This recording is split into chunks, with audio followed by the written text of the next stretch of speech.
Good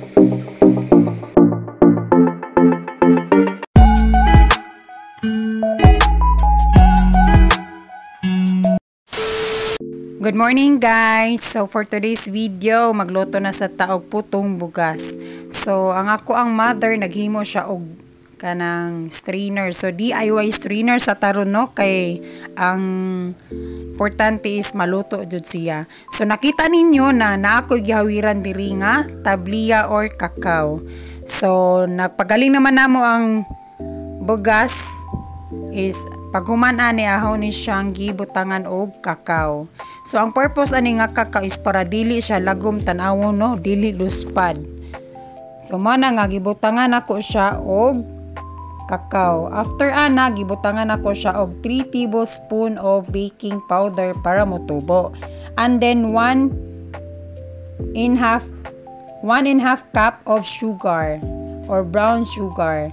So after ana guys is i-mix well lang nato siya para sure nato nga mahalo gyud siya no. So using stirring. So aning tayo magalisod jud ko ani og video no, kay nabali mo gyud ang tripod. So ang akong gigamit is cellphone ra gyud siya nga gihawiran nako. So lisod kaayo nga mag-video ko nga walay tripod. So ang gibuhat ani is ako siyang gihalo og maayo. So ang mama is while naghimo siya og DIY strainer, naghaling na ko daan kay para mainit ato sa karaha ang tubig. So masinot man jud ni nga himuon daan ang initanan sa tuang pagluto sa puto nga bugas kay para inigbutang nato, initak-ang nato dili lisod. So mao na kay nasobra na magkadako ang paghimo ni mama ni sa strainer nga kahoy, iya na pod ning ibanan kay ang amoang karaha is habog siya no.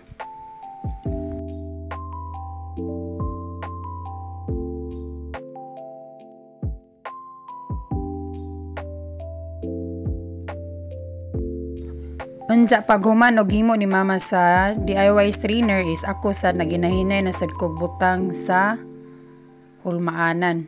So hornuhan. So mao ni siya nga hinahinayon na jud siya og butang no, kay para di pod makas kay lagkit kayon ja masubraan pug kajog puno, so muawas pod, so tama-tama arga jud. So gihamabaw ra na pagbutang kay para di pod mo lamwas kay inig muluto manggod samot kay naay baking powder. So masubraan ni siya og luto, mubukad, adya mangawas.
Anja paghuman ani mo nagitak-aw na nako sa karaha no. So mo ni siya pila rin ni kabuk ang mabutang ani kay punon pod na ho initaklob mga balintong. So mo na nga ginahinajan na pod na og pamutang. Kay kani laging watay strainer nga dako. So nag-DIY na lang mi og strainer nga kahoy. So mo na nga gihamabaw jud na ho kay og makimba mga yabo.